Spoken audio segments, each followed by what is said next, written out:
कहानी शुरू होती है एक पुराने ढाबे से। वो ढाबा जिस ढाबे पर कभी भीड़ लगी रहती थी, आज वहां सिर्फ धुआं बचा हुआ था। सड़क के किनारे खड़ा वो ढाबा अब दूर से ढाबा कम और बन पड़ी याद ज्यादा लगती थी। टीन की छत पर जमी धूल, लकड़ी की बेंचों पर उखड़ता रंग और चूल्हे से उठता धुआं जो अब खुशबू नहीं बस आदत थी। चूल्हे के पास बैठा रामधनी फूंक मार रहा था। आज दाल कुछ ज्यादा पतली हो गई है, पर चलेगी, पेट ही तो भरना है। वो बार बार सड़क की तरफ देखता।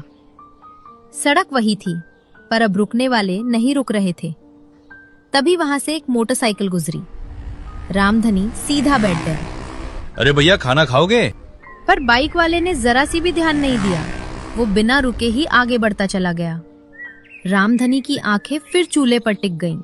पहले तो लोग कहते थे रामधनी के ढाबे पर रुके बिना सफर ही पूरा नहीं होता, पर अब तो सबका सफर ही बदल गया है। उसी वक्त वहां एक बूढ़ा ग्राहक आया।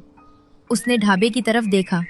मेन्यू पड़ा, चावल, दाल, रोटी, बस यही।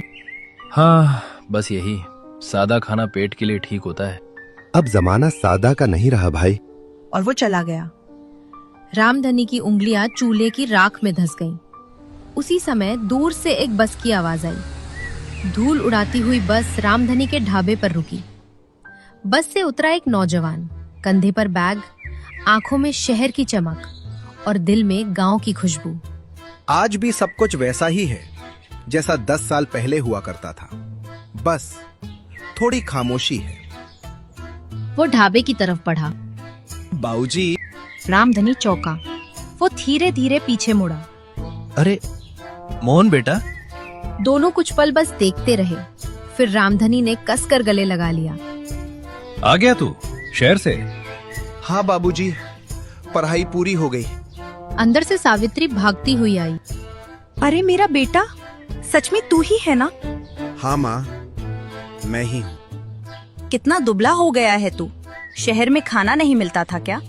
अरे नहीं माँ, मैं डाइटिंग कर रहा था। मोहन चारों तरफ देखने लगा। वही ढाबा, वही बेंच, वही चूल्हा, पर भीड़ नहीं थी। बाबूजी, आज ढाबा बंद है क्या? नहीं तो खुला हुआ है, बस अब लोग कम आते हैं बेटा। मोहन चुप हो गया। उसने पहली बार महसूस किया, ये ढाबा सिर्फ व्यापार नहीं, ये उसके बाबूजी की जिंदगी था। और शायद यहीं से उस जिंदगी की सबसे बड़ी लड़ाई शुरू होने वाली थी।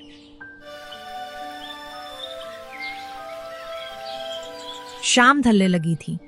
ढाबे के सामने वाली सड़क पर धूप की आखिरी लकीरें सरक रही थीं।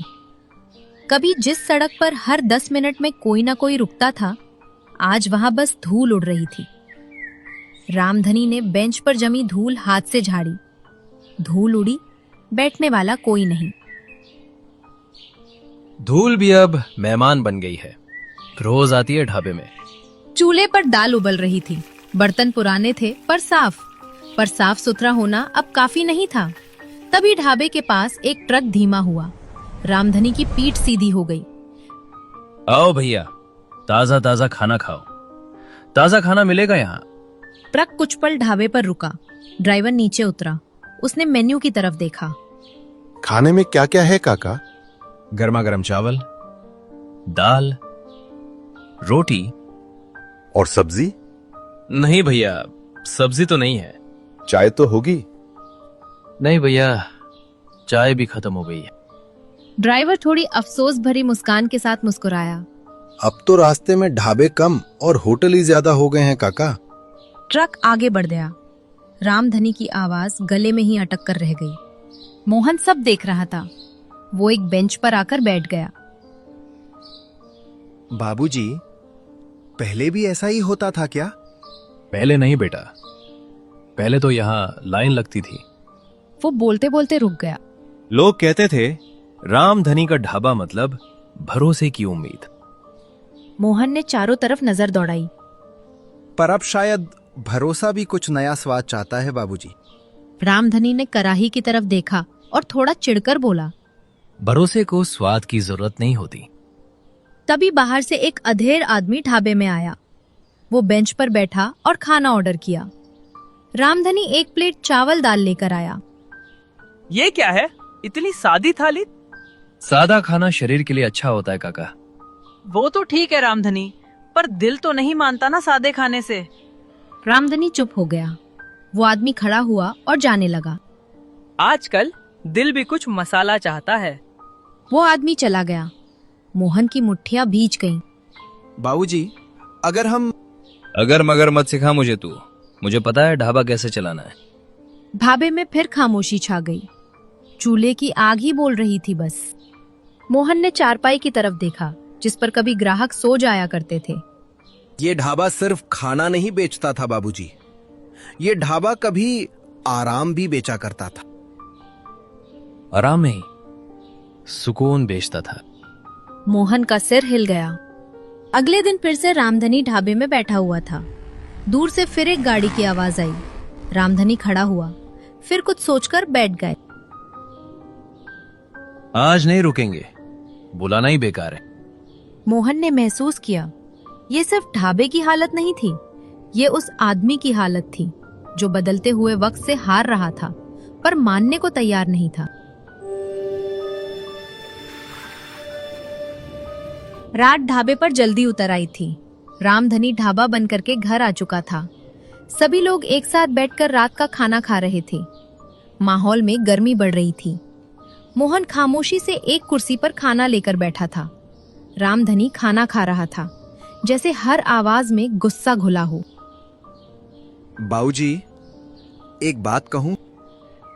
अगर तेरे कुछ कहने से ढाबा भर जाएगा तो बोल। मैंने शहर में देखा है, लोग ढाबा सिर्फ पेट भर में नहीं आते, लोग यहाँ अनुभव लेने भी आते हैं। उसकी बातें सुनकर रामधनी गुस्सा हो गया। हम अनुभव नहीं बेचते हैं, खाना बेचते हैं।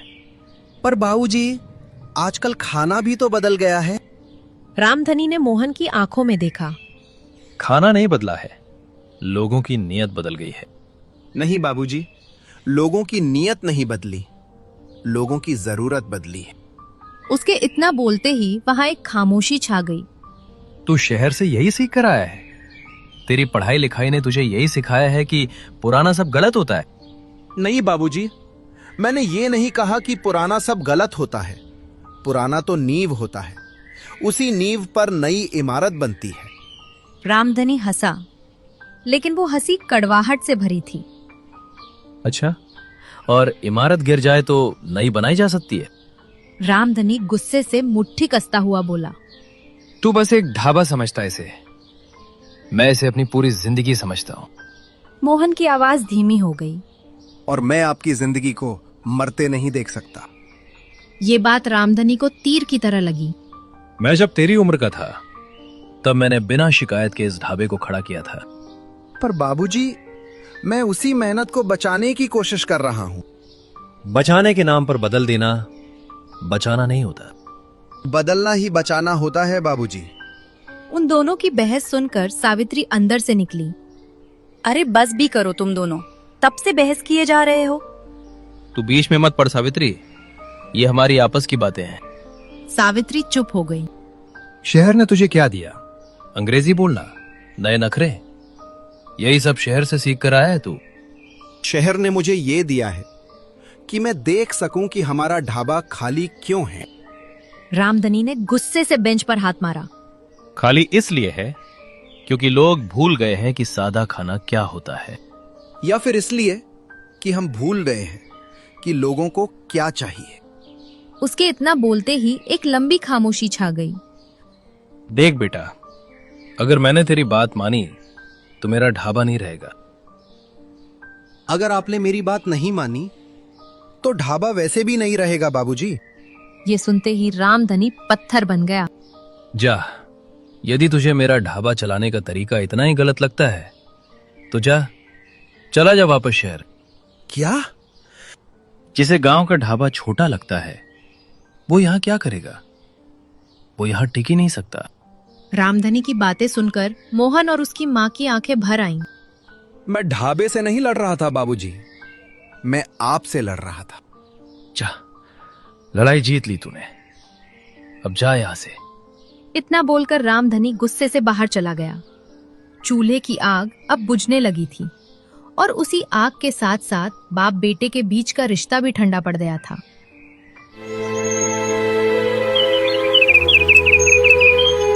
सुबह का उजाला ढाबे पर ऐसे उतरा जैसे उसे भी यहाँ रुकने का मन नहीं था।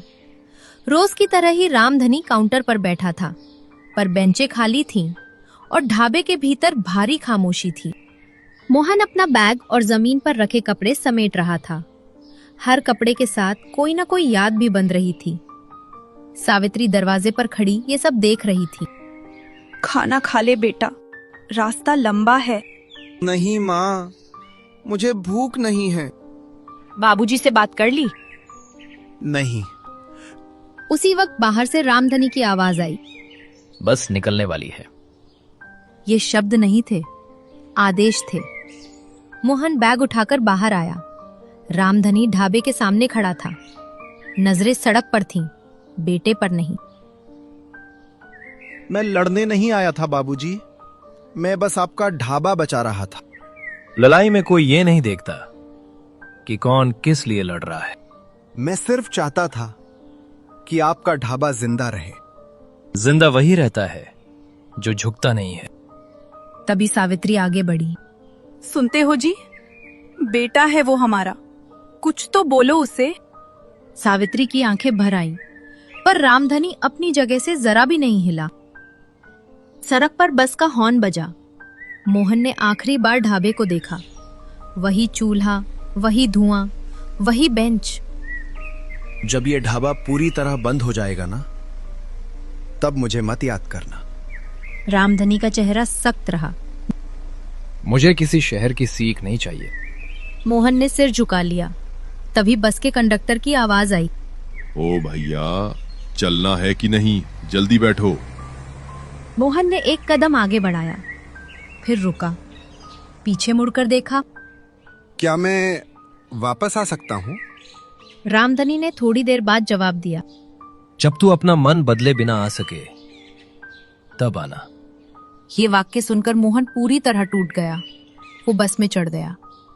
उसने खिड़की से देखा, माँ रो रही थी, ढाबा खामोश था और बाबूजी सामने पीठ किए खड़े थे। बस चल पड़ी। सड़क के मोड़ पर मोहन की आंखें भर आईं।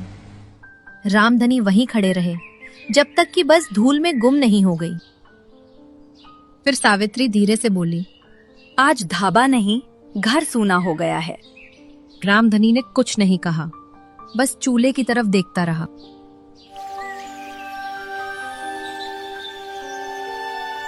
चूल्हे की आग बुझ चुकी थी और पहली बार रामधनी को ठंड महसूस हुई थी। शाम ढल चुकी थी। ढाबे के सामने दिया टिमटिमा रहा था, जैसे आखिरी उम्मीद। रामधनी बेंच पर बैठे थे। सामने खाली सड़क, बगल में ठंडा चूल्हा। उसी वक्त लकड़ी की छड़ी की आवाज आई। हरखू काका आ रहे थे। आज ढाबा जल्दी बंद हो गया। क्या बात है रामधनी? जब ग्राहक ना हो तो ढाबा बंद ही समझो। और बेटा कहाँ गया? सुना है बस पकड़ ली। रामधनी चुप रहा। उसने कसकर बेंच पकड़ ली। मैंने भी कभी अपने बेटे को ऐसे ही जाने दिया था। आपका बेटा? हाँ रामधनी, मैंने भी सोचा था मैं सही हूँ, दुनिया गलत है। पर दुनिया कभी नहीं बदलती, हम ही पीछे छूट जाते हैं। रामधनी ने आग की तरफ देखा। पर अगर मैं बदल गया तो मेरी पहचान क्या रहेगी काका? पहचान वो नहीं होती जो दिखती है, पहचान वो होती है जो बची रहती है। रामधनी की आवाज भारी हो गई। वो इसे बदलना चाहता था। अच्छा, और तू क्या चाहता है? मैं इसे मरते नहीं देख सकता। कभी कभी मरने देना जिंदा रखने से ज्यादा मुश्किल होता है। ये ढाबा तेरी जवानी है, पर बेटा तेरा कल है। रामधनी की आंखें भर आईं। पर अगर मैंने उसकी बात मानी तो लोग क्या कहेंगे? लोगों का क्या है, उनका तो काम है बोलना। लोग तो तब भी बोलते हैं जब ढाबा खाली होता है। जिद अगर प्यार से बड़ी हो जाए तो प्यार हार जाता है। रामधनी। रामधनी का सिर झुक गया। मैं हार गया क्या काका? नहीं, अभी मौका है हार से बचने का। जा, अपने बेटे को वापस लेकर आ। अगर वो नहीं माना तो समझ लेना उसने तुझसे पहले वक्त को मान लिया है। रामधनी धीरे धीरे खड़ा हुआ। हरखू काका भी उठने लगे। एक बात हमेशा याद रखना रामधनी, ढाबा बंद होना बड़ी बात नहीं है। तो बड़ी बात क्या है? बड़ी बात होती है घर का बंद हो जाना। हरखू पाका अंधेरे में गुम हो गए। रामधनी वही खड़ा रह गया। पहली बार उसे लगा ढाबा नहीं, वो खुद खाली हो गया है। रात पूरी गई नहीं थी, अंधेरा हल्का पड़ रहा था। रामधनी सुबह सुबह स्टेशन पर खड़ा था, हाथ में एक कप चाय जो ठंडी हो चुकी थी। तभी एक बस आकर रुकी। लोग उतरने लगे। रामधनी हर चेहरे को देख रहा था, पर वो नहीं दिखा। किसी को ढूंढ रहे हो काका? तभी पीछे से आवाज आई। बाबूजी। रामधनी पलटा। मोहन वही खड़ा था। दोनों के बीच सिर्फ पटरियां थीं और बहुत सारी अधूरी बातें। आप यहाँ क्यों आए? तुझे लेने। बिना किसी शर्त के? हाँ, और ढाबा भी खड़ा है, पर कब तक रहेगा ये नहीं जानता। मोहन चुप हो गया। ठीक है, तो चलूं? अगर आ सको तो जरूर। दोनों बस में बैठे, पूरे रास्ते चुप। आप गुस्सा नहीं हो? गुस्सा तब होता है बेटा जब सामने वाला पराया हो। बस ढाबे के सामने रुकी। सावित्री बाहर खड़ी थी। आ गया मेरा बेटा। मोहन ने माँ के कंधे पर सिर रख दिया। रामधनी पीछे खड़ा था। मोहन, अगर तू चाहे तो ढाबा फिर से शुरू कर सकते हैं। वही पुराने तरीके से? नहीं, तेरे तरीके से, पर मेरी आत्मा के साथ। दोनों चूल्हे के पास खड़े हुए। रामधनी ने आग जलाई। मोहन ने फूंक मारी। आग भड़क उठी। आज से ढाबा नहीं, घर चलेगा। अगले दिन ढाबा बदला हुआ था। पहले साफ सफाई करेंगे बाबूजी। ध्यान रहे, मिट्टी नहीं हटानी चाहिए। मिट्टी नहीं हटाएंगे, जमा हटाएंगे। नया बोर्ड लगा, रामधनी ढाबा, घर जैसा खाना। अरे वाह रामधनी, ढाबा फिर से खुल गया। हाँ भाई, पर इस बार थोड़ा अलग तरीके से। अब सिर्फ दाल नहीं, सब्जी भी, चाय भी। लोग आने लगे। मेन्यू में क्या क्या है? जो दिल करे सब मिलेगा। ढाबा फिर से भर गया। हाथ तो वही है, बदलाव क्या है? हाथ वही है, बस सोच नहीं है। रात को ढाबा खाली हुआ। देखा बाबूजी, सब ठीक हो गया। लौट तो आए, पर कब तक? रामधनी ने कागज निकाला। ये क्या है? मैंने ढाबा बेच दिया है बेटा। क्या? अगर ये ढाबा डूबते हुए बिकता तो ये मेरी हार होती, इसलिए मैं चाहता था ये तेरी जीत पर बिके। मोहन ने कागज पढ़ा। नया मालिक मोहन रामधनी। मैंने ढाबा बेचा नहीं, तुझे सौंपा है। आपने मुझे मालिक नहीं बनाया, जिम्मेदारी दी है। पुराना ढाबा मेरे साथ खत्म होना चाहिए था, ताकि नया ढाबा तुझसे शुरू हो सके।